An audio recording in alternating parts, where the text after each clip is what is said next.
Good morning mga kabiwan moto, and welcome na naman po sa ating panibagong vlog. So kung bago kayo sa channel ko, please like, share, comment, and subscribe. Paki-click na rin po yung notification bell para updated kayo every time mag-upload tayo ng video.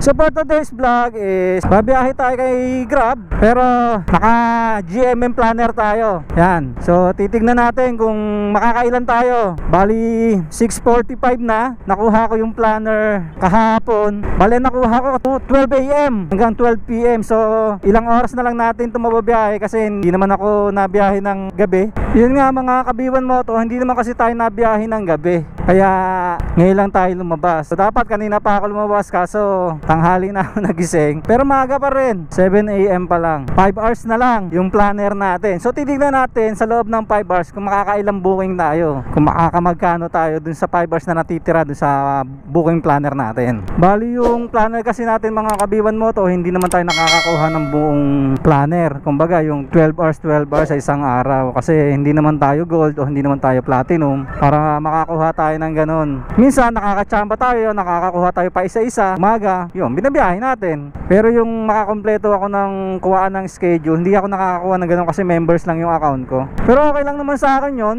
Nasanay na ako sa Grab. Pag walang planner, edi tambay. Pag may planner, edi bakbak. Ganun lang naman ang labanan ngayon. Tinanggap na natin yun.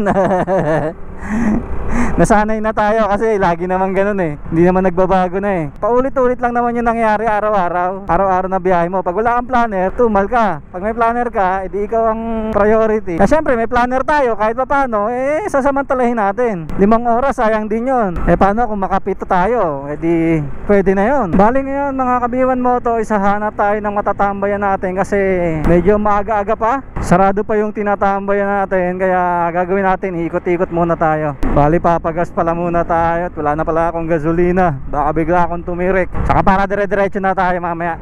Yun, bago ang lahat mga kabiwan moto is magsha-shoutout muna tayo. So shoutout tayo kay John. So yun lang yung pangalan niya. Pa-shoutout Kuya B1. Ride safe po. Ayun, maraming salamat dyan. Kay Kimberly Duray. Ayun, pinasukan tayo mga kabiwan moto habang nagsha-shoutout tayo. So mamaya pa naman yan, kaya diretso natin ang ating shoutout. Kay Ryan Bunag. Yun, nanghihingi siya ng sticker. Lala Move Rider daw siya dyan sa may Salawag, tropang Salawag siya, nagpapa-shoutout siya at napapanood niya ako. So yun Paps, malay mo mapadaan ako dyan, makilala mo ko, bibigyan kita sticker. And maraming salamat sa suporta mo. Ride safe sa'yo. Ayan, maraming sa lahat ng sumusuporta, sa lahat ng nanonood, sa lahat ng nagpapa-shoutout, and God bless sa inyong lahat. Tabali mga kabiwan mo to, punta na natin yung first booking of the day natin, Sinangag Express. Kaya malapit lang, dito lang yan. Ito yung first booking natin.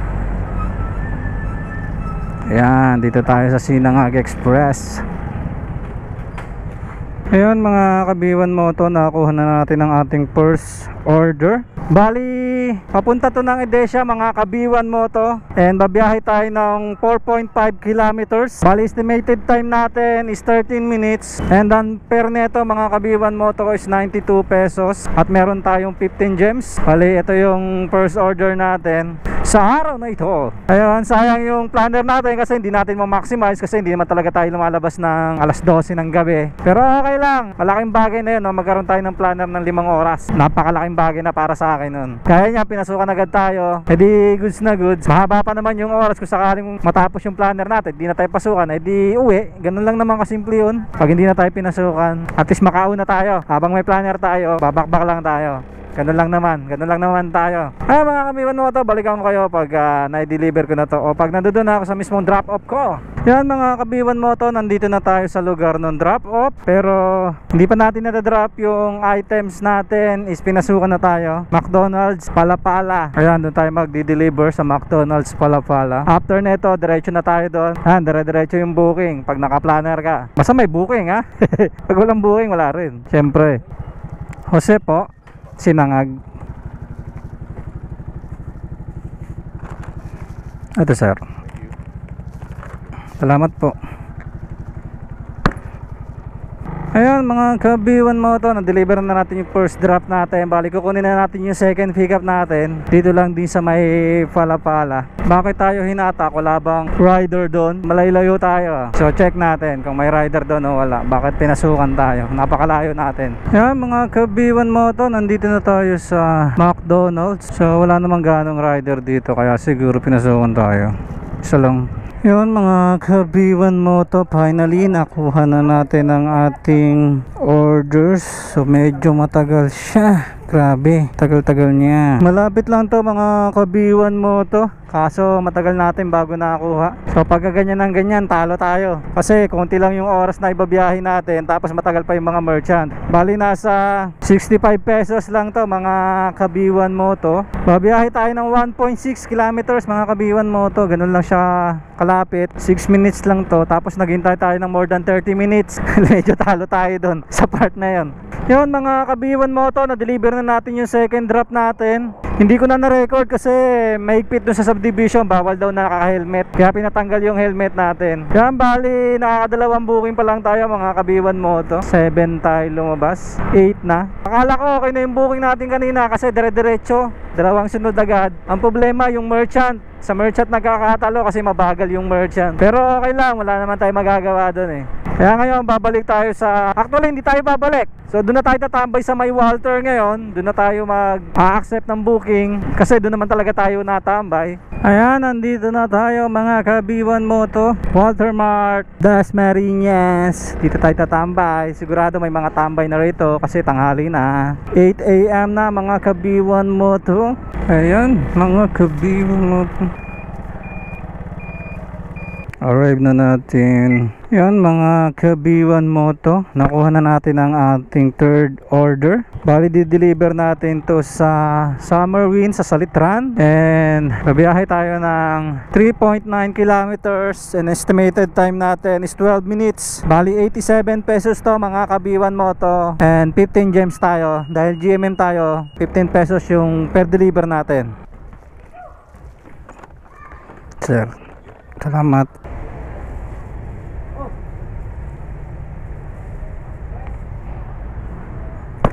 Fatima po.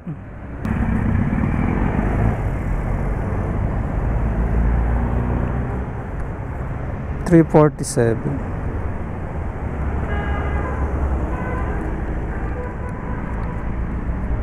Wala akong bariya. Mawala kayong ano na lang, 50 na lang. Magkano yung change ko ya? 52, 53. May 50 kayo ya? Wala nga po eh. Walang bari. Ba't kung Gcash na, kahit Gcash na lang ko ya? Yung Change. Gcash ko na lang sa inyo. Hindi, may Gcash ba kayo? Apa. Gcash nyo na lang sa akin yung 47. Magkano po? Ayan. 47 lang po. Yan mga kabiwan mo to, nakuha na natin ang ating panglimang orders. Bali ang pair nito is 148 at meron tayong 15 gems. Bali 8.7 kilometers to mga kabiwan mo to, at aabutin to ng 23 minutes. So medyo malayo to.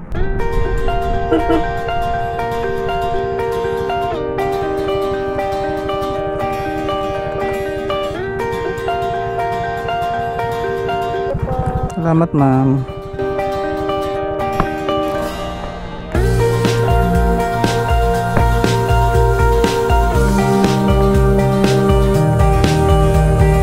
Salamat po.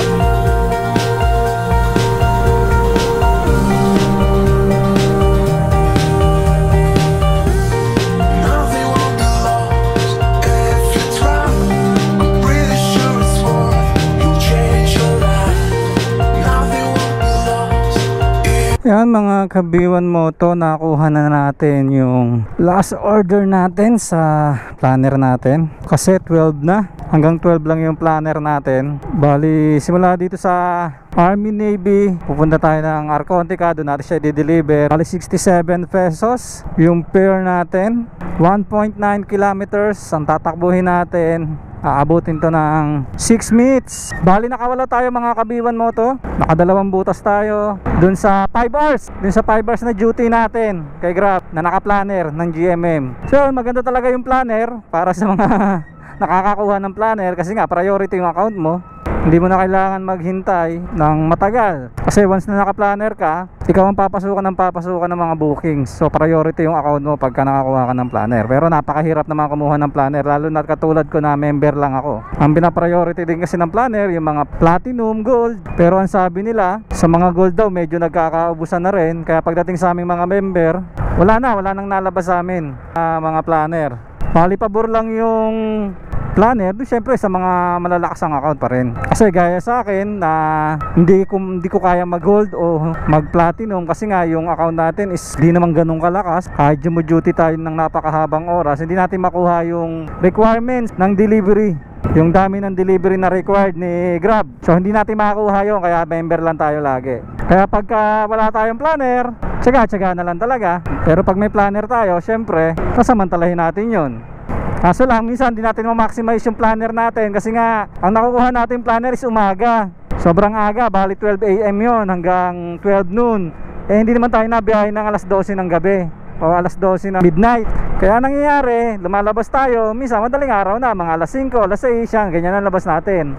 Kaya ngayon mga kabiwan moto, andawin na tayo dito sa last drop off natin, and alas 12 na rin naman. Uuwi muna tayo para makakain. If may chance mamaya na makalabas tayo, lalabas tayo. Kaso medyo masama ang panahon, papakiramdaman natin. Kaya mga kabiwan moto, nandito na tayo. Boss, dito yung papena.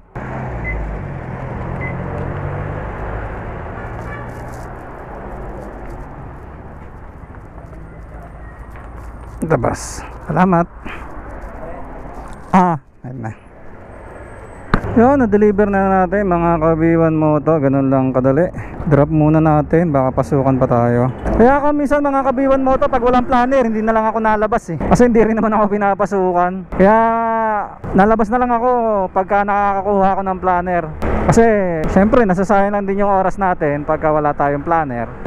Yun, siguro hanggang dito na lang mga kabiwan moto. Sana nagustuhan ninyo ang vlog natin ngayong araw, at sana naging informative sa inyo, at nagkaroon kayo ng idea regarding dun sa GMM planner, kung paano ba gumagana yon, at kung totoo bang priority booking yung mga naka-planner. So legit na priority talaga mga naka-planner. Kahit anong planner yan, mapa MM man yan o mapa GMM planner man yan, sila nagiging priority sa booking. Always remember mga kabiwan moto, pray before you ride, ride safe, God bless, B1 Moto out, bye bye.